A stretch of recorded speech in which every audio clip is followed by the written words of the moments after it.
Ok, aquí dice, por ejemplo, el Nacional, calcula entre 65.000 y 120.000 los infectados por chikungunya. Y dice aquí, la cifra de la red social, de la red de sociedad, la cifra de la red de sociedades científicas médicas siguen siendo muy superiores a las del Ministerio de Salud, que ya acepta la existencia de 1.700 casos sospechosos. Usted que se mueve en ese mundo médico y de investigación, ¿qué nos puede decir? ¿Qué es lo que hay? Bueno, tenemos varias epidemias rodando, ¿no? Vamos a despachar las primeras, que son menos importantes ahora. Una es la de lechina, que está adquiriendo ya carácter nacional. Otra es la de paludismo en el sur del país, en el estado de Bolívar, que es muy intensa, muy fuerte. Este año vamos a pasar de 70.000 enfermos. Y, digamos, las que están en el centro del problema son simultáneamente circulando virus dengue, virus chikungunya. Ese, digamos, es un solo brote, pues, en el espacio y en el tiempo, que es provocado por dos virus diferentes. El de chikungunya, concretamente lo que ha dicho hasta ahora la Sociedad de Redes Científicas y casi todos estos organismos que tienen que ver con la salud pública del país, es que estamos en cifras por encima de 60.000 casos. Yo quiero aclarar un poco cómo que se sacan estas cuentas, porque son siempre proyecciones de tipo estadístico. Cuando tú tienes las primeras etapas de cualquier epidemia, tú manejas el diagnóstico directo, preciso, el diagnóstico de origen de la enfermedad y haces un poco de procedimiento de laboratorio. Ahora, eso dura un tiempo muy breve porque las epidemias comienzan a hacerse muy numerosos los enfermos y entonces tú en adelante fijas tus criterios de cómo incorporas nuevos enfermos a las estadísticas y sobre todo tiene que ver con lo que la enfermedad produce. En este caso, con chikungunya, tú tienes fiebre y molestias articulares. O sea, todo aquel individuo que tenga esos síntomas en este periodo en el país se suma a esa estadística. Por eso es que hablamos de 60.000 casos o más. Eso es lo que corresponde. Y si revisas otros países, sobre todo República Dominicana, que ya se tiene una experiencia de mes y medio, 2 meses, bueno, ahí ya van 450.000 enfermos. O sea, que esas cifras chiquiticas, intentando que tú sabes disminuir la intensidad del problema, no, que son 1.000, que son 500, que no sé qué cosa, que son poquiticos, no. Estamos en una epidemia grave que se monta sobre otra de dengue y que está geográficamente instalada en la zona central del país donde viven más de 7 millones de personas. Ese es el cuadro real.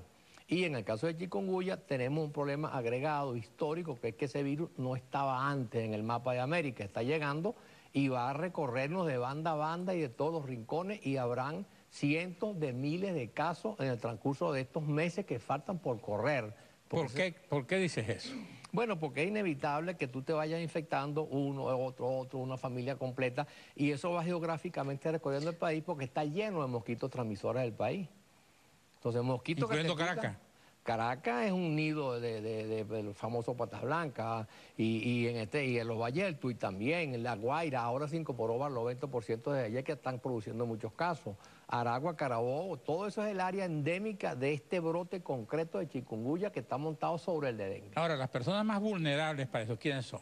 Fíjate, lo que tienen riesgo, y eso es muy importante como criterio, son niños menores de 1 año, donde hay cuadros graves. De hecho, hubo ya el primer muerto por chikungunya en Colombia, venía de Venezuela, una niñita de 11 meses de edad. O sea, esto, digamos, corrobora los temores en cuanto a los grupos etarios. Y luego, adultos por encima de 70 años, sanos o enfermos. Los enfermos tienen más riesgo, por supuesto, de agravarse y morir, pero esos son los dos llamadas poblaciones de alto riesgo. Sobre esas hay que tener vigilancia, cuidado extremo, cercano en la casa, en la familia. Te pregunto, ser niño o ser adulto más allá de 70 años, no estoy aludiendo a nadie aquí, ¿no? Significa que ya está listo, si lo pican el zancudo. No, te va a dar la enfermedad. Puede darte muy suave, que es la mayoría, es el 90% de los casos. En otros da una enfermedad con síntomas fuertes, molestias articulares, una cantidad de cosas. Y en un grupo muy chiquitico, hasta ahora eso se cuenta por decenas apenas en grandes epidemias, son los que se agravan y fallecen. Ahora, fallecen entre otras cosas. ¿Por qué se agravan y por qué fallecen? Fíjate, fallecen entre otras cosas y se agravan porque su condición, por ejemplo, es un individuo viejo pero además diabético, o además tuvo una tuberculosis, o además tiene tal enfermedad, una artritis. Esos individuos son más susceptibles. Pero si tú estás pendiente de ellos y tú vigilas exactamente, digamos, muy de cerca su enfermedad, cuando hay criterios de riesgo visibles, el médico detecta, por ejemplo, problemas respiratorios severos, problema severo de dolores muy intensos, pulso débil, bueno, ahí tienes que hospitalizarlo. Y si necesitas más recursos, tienes que ir a una unidad de terapia intensiva, pero tú salvas al paciente. Si le entras rápido, lo salvas. ¿Cuántos días? Mira, es cuestión de... Usualmente este virus dura 10 días, normalmente el cuadro completo. 10 días que tiene que estar la persona en terapia intensiva. No. Estamos hablando de todos los enfermos. Okay. Ahora, el que se agrava, si tú no... Eso es cuestión de horas. Eso no tiene una cura ambulatoria, por ejemplo. En el 90% que la cosa es suave, sí. Tú te quedas en tu casa, en reposo, tomas tu medicamento y pasaste el problema. En los que se enferman con más severidad, tienes que ir al hospital. ¿Qué pasa con los que quedan en tu casa que no están enfermos? ¿Se contagian? Ellos los pican un mosquito, o sea, no hay contagio interhumano. Eso es muy importante porque ese no es el riesgo. Por supuesto, si la casa está llena de mosquitos, los alrededores, el barrio entero, tendrá entonces epidemias en el barrio entero. Pero siempre a partir de un mosquito enfermo que te pica. ¿Y cómo tú alejas el mosquito de tu casa?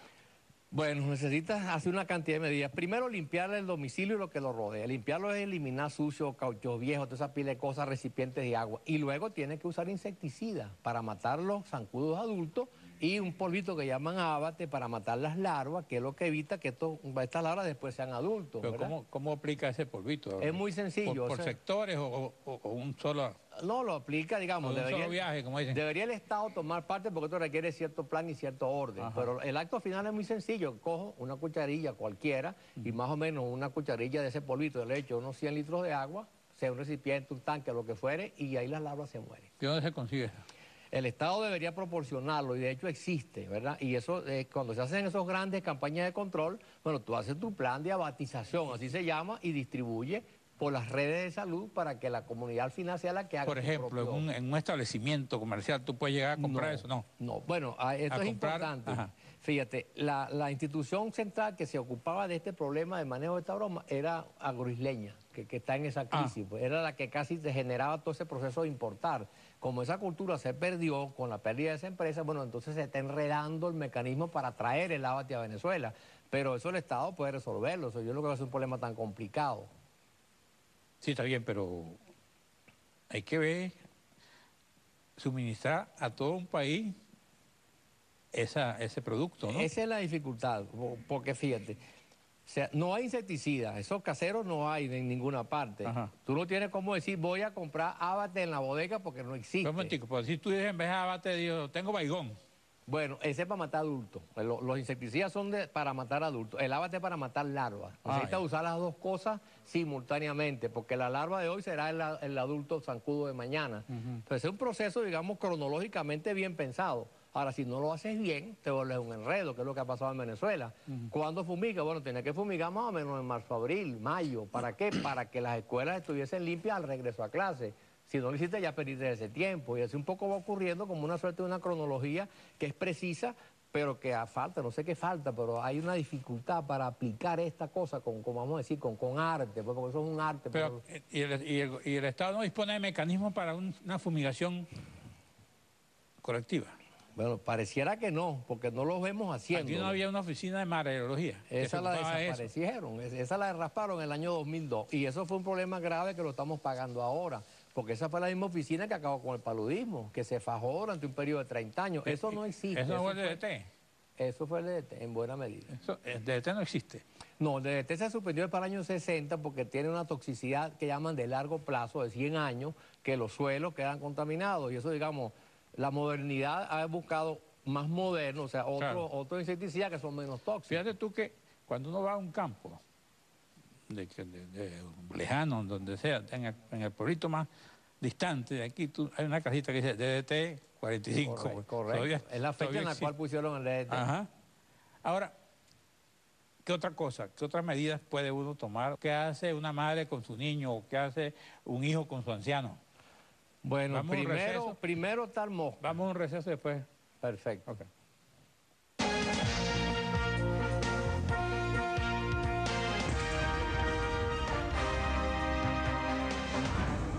Todos saldrán picados. Estás delante, estás detrás de las cámaras. El de atrás es el que se baja, el que se carga la cámara. El de atrás se faja tanto, de verdad. Y se robaron el show en los Pepsi Music. ¿Cuánto te costó el alquiler de este traje? El Avispero, jueves, 7 de la noche, por Televen, tu canal. Más de 815 programas al aire. Más de 54.000 minutos de entretenimiento. Más de 1.000 mensajes por día en las redes sociales. Más de 150 artistas han expuesto su talento en 3 años de transmisiones. Y es que en Exhibición siempre tenemos novedad. Vitrina, de lunes a viernes, 9:30 de la mañana, por Televen, tu canal. Con los años te renuevas. Vivo para mi familia, amigos y quienes sin yo saber sus nombres son importantes para mí. Me apasiona lo que hago porque estoy donde pertenezco. Puedo tener muchas opciones, pero siempre elijo la mejor entre todos. Vive hoy, decide cambiar, empieza hoy, CAE. Sabemos el sacrificio que significó irte por lo sano, haber dejado tantas cosas de lado, lo difícil que fue llevar por lo sano a los tuyos. Así que te pedimos que sigas con ello, con los paseos, con las escaleras. Pero eso sí, nunca dejes el sabor de lado, nunca. Por eso, toma tu vida y conviértela en sabor, pero sin desviarte del camino que ya tomaste. Jamón Plum Rose, sigue en lo sano, vive el sabor. Para lograr tus sueños, debes preparar día a día tu cuerpo y tu mente. pues llegar a la meta es fruto del trabajo constante y del trabajo en equipo, que mantendrán el éxito siempre contigo. Ahora, más que nunca, engánchate con Traqui. Sabemos que los niños van a hacerlo, aunque les digas que no. Que con cada nuevo bebé nace un superhéroe. Que todo hombre ama su carro como a sí mismo. Que todas las chicas, cuando se enamoran, ven al padre de sus hijos. Que todos los abuelos quieren tener más tiempo para disfrutar a sus nietos. Cuando entendemos a todos, sabemos por qué tenemos que estar cerca. Entendemos la vida. Seguros Altamira.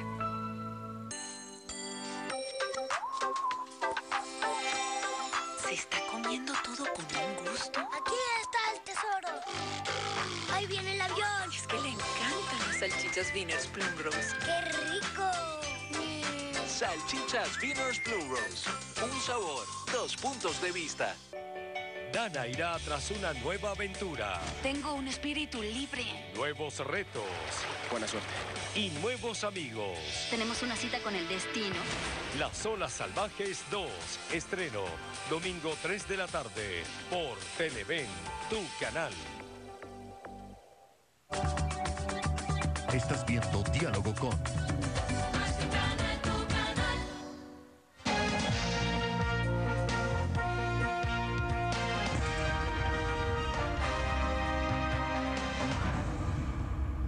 Bueno, te decía que qué hacer. Y antes de qué hacer, por ejemplo, ¿cómo detectar que realmente es el virus en el mismo momento en que eso se produce? Fíjate, tienes que hacer un diagnóstico de laboratorio, que es algo, digamos, preciso. Bueno, primero tienes que ir a dónde para que te diagnostique, al médico. Tienes que ir al médico para ser diagnosticado. El médico clínicamente puede saber si es dengue o es chikungunya. Eso no es tan complicado hablando en lo que le está viendo el médico al enfermo. Para saber definitivamente hay que hacer unas pruebas de laboratorio. Ahora, tú cuando entraste en lo que llaman la expansión rápida de la epidemia, cualquiera que fueran, que son ya miles de casos, tú no recurres al procedimiento de laboratorio porque no te hace falta. Tú te guías por criterios epidemiológicos. ¿Cuáles son? Todos los pacientes febriles hoy en Venezuela tienen chikungunya hasta que no se demuestre lo contrario. Si además de fiebre tienen dolores articulares, eso es chikungunya, 99% de casos. Y tú eso lo sumas a la estadística. Entonces te guías por la fiebre. La fiebre se notifica. O sea, tú estás obligado mensualmente y semanalmente a decir, hubo tanta fiebre este año en Venezuela, o este mes, o esta semana. Sumada a la fiebre de julio, agosto y las que van de septiembre, estamos más o menos por encima de 300.000 individuos que les está dando fiebre. Bueno, eso casi todo debe ser chikungunya. Pongamos a dengue y saquemos a dengue del problema, bueno, que es un poco más chiquita, pero casi todo es chikungunya con toda seguridad. Eso no admite debate porque eso es lo que está establecido y está claro en las instructivas de la OMS y de la OPS, los organismos que se ocupan de eso en salud a nivel... Ahora, ¿por qué eso llega aquí con tanta fuerza y no llega a los países civilizados? Hay también en Estados Unidos, Hay casos esporádicos. Hay poquitos casos. Ajá. De hecho, en Francia y en Italia hubo una epidemia también chiquita de 200 casos. Ajá. Bueno, porque la salud general de la sociedad es mucho más alta, el nivel, digamos, estándar de vida. La situación sanitaria asistencial de nosotros es más frágil, ¿no? Absolutamente. Mira, Venezuela ahorita es un mosquero. Los hospitales tienen ahorita facilidades para atender estas emergencias. No tienen facilidades. Las clínicas privadas la tienen. Bueno, colapsan porque se le acaban los recursos y como no hay divisa para suplementar esos recursos nuevamente, entonces con lo que se te acaba lo que tiene, quédate sin posibilidades. A mí me contaba una secretaria que me abordó cuando venía para acá y dije que iba a entrevistar sobre eso. Me dice, pregúntele, porque hay clínicas donde usted llega y tiene un cartel, no hay reactivo para esto, no hay reactivo para esto, no hay reactivo. ¿Eso está pasando y por qué? Bueno, porque hay una dificultad para que esos insumos lleguen, porque el 95% de ellos son importados. Entonces, si tú no tienes el recurso financiero, las divisas que se requieren y no las otorgas con la velocidad requerida, con la eficiencia requerida, entonces te trancan todos esos mecanismos de pago y la gente no tiene cómo recibir en Venezuela esa enorme cantidad de cosas que se requieren para que un tipo se cure. Muchísimas, de todo hay en Venezuela. Mira, solamente este dato, hay 10.000 enfermos del corazón que esperan por lo que se llama un stent, que es un aparatico para que se le dilaten las coronarias. Eso, 10.000, eso es una barbaridad. Y no hay manera de conseguir un stent porque no hay. Ajá. ¿Y qué más? Bueno, y así como es una cantidad enorme de instrumentos, no hay ni siquiera líquido para suero. Es una cosa elemental. ¿Dónde vive usted?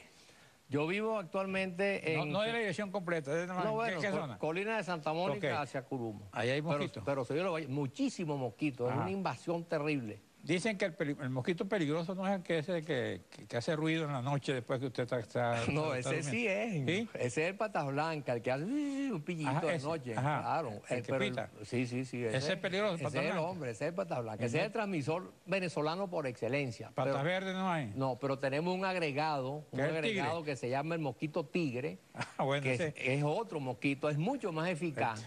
Es más rápido, pica más, es más hambriento. ¿Y de dónde viene ese tigre? Ese arrancó de África, después de Oceanía y después terminó llegando a América, sobre todo a San Martín, y se estableció ya en América. No hay mequita pata verde ni pata roja. No hay, ni pata amarilla. Pata amarilla. No hay. Eso viene de Tanzania, de chikungunya, ¿no? Arrancó en Centroáfrica, sí, efectivamente allí en años 1952. Después se desplazó un poco hacia el Océano Índico, a todas esas islas. ¿Y por qué explota ahora? No, explota porque está llegando a América. Como digamos, él tiene un transcurso histórico de años o de decenas de años. Terminó llegando acá justamente más de 50 años después. Ahora, nosotros estamos entonces condenados a tener en algún momento chikungunya. Fíjate, afortunadamente, esos 50 años de retraso que no me toque a mí, por favor. Llegó, no, y a mí tampoco. Los dos estamos en riesgo. Esa llegada 50 años después casi que nos empata con la vacuna, que debe estar lista en 2 años, o sea que no vamos a tener tanta angustia, ¿verdad? Porque va a haber vacuna en 2 o 3 años. ¿Contra la chikungunya? Sí, contra los dos, contra dengue y contra chikungunya, afortunadamente. Pues nos pueden dar un anticipo, por favor. Para nosotros dos. ¿Qué otra cosa? ¿No puede decir usted que oriente a la gente? Yo creo que hay que primero mantener la calma, no hay que tampoco armar un gran alboroto, pero hay que estar muy vigilante en la casa porque la primera tendencia del gobierno de negar esta epidemia, decir que no existía, que era una broma de terrorismo, eso hizo mucho daño porque lo que provocó fue más bien que la gente se aflojara en cuanto a la vigilancia en su casa y en los alrededores. Hay que estar pendiente. Enfermo, niño con fiebre o adulto de 70 años o más, ir al hospital cuanto antes y cualquier factor de riesgo que sea tratado en el hospital donde el paciente puede salvarse. Si lo afecta en el hospital. Y si hay recursos, ¿con qué? Si la situación es como ustedes dicen o como alguien sugiere, como está en el título del Nacional, yo creo que los hospitales se la van a ver un poco complicadito para atender toda la gente, ¿no? Eso es cierto. Es más, ya de hecho hay colapso en varios lugares que tú no hayas como... Y normalmente las clínicas privadas están colapsadas. Correcto, porque se sin llenan chikungunya, sin dengue, pero están colapsadas. Exactamente. Ahora, este es un problema muy serio, ¿no? Yo no sé, yo creo que hay que exigirle al gobierno que se apure. ¿Qué le exigiría usted a la ministra, por ejemplo? Bueno, que primero que no diga tantas evasivas, inventar que cierto es fiebre hemorrágica, una cantidad de cosas que a lo mejor es ébola, pues todo lo que hace es confundir a la opinión y asustarla innecesariamente. Y luego los centavizos que están por fuera que los den aquí. O sea, yo no sé si es que el presidente no tiene unos asesores o no tiene sentido la oportunidad. ¿Cómo vas a decir eso en la ONU? Que tú vas a darle 5 millones de dólares a África cuando aquí tenemos este problema tan serio con esta epidemia. Yo no sé, realmente no entiendo cómo es que ocurren las cosas. Yo le diría, bueno, fájense, fumiguen, usen los polvitos, maten las larvas, ayuden a la población y déjense ayudar sobre todo. ¿Cómo se le puede ayudar? Bueno, diciéndole las cosas, aconsejándolo, mire, por aquí no es, por aquí, hablen bien de ¿Cuáles son los consejos que usted le daría? Porque también este programa está dirigido a eso, a que la gente dé soluciones. Primer consejo, señores del gobierno, procedan a fumigar y a matar las larvas y hagan una callapa nacional. Reúnan a los cultos, que son muy importantes para que se metan en toda esta gran campaña. Bueno, y logramos detener, si bajas la población de mosquitos, si la bajas sensiblemente, bajan los enfermos y bajan los muertos. Eso es automático. Bueno, fájense.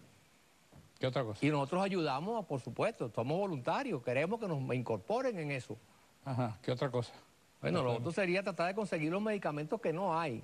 Porque el otro problema es que acetaminofeno desapareció del país con un antes de Maya. Acetaminofeno. ¿Qué es el Atamel? Sí, el Atamel, porque es lo que se usa. Ustedes lo que me dicen que en los sitios informales lo venden a 10 bolívares pastillas. Bueno, me estaba diciendo la misma señora que fue al hospital. Es verdad, hay un mercado negro de Atamel. ¿Y por qué? Bueno, porque como no hay por ningún lado, entonces alguien lo distribuye. Pero alguien lo está pasando. Claro, alguien lo distribuye, entonces pasa directamente a los vendedores informales. La verdad que eso es obsceno, ¿ah? Claro. Se juegue con la salud en esa forma. Terrible, terrible. Y no se haga nada. Bueno, alguien tendrá que actuar. Porque detrás de eso debe haber alguien que tiene alguna empresa, que tiene una farmacia de contrabando, ¿no? Así, eso es correcto.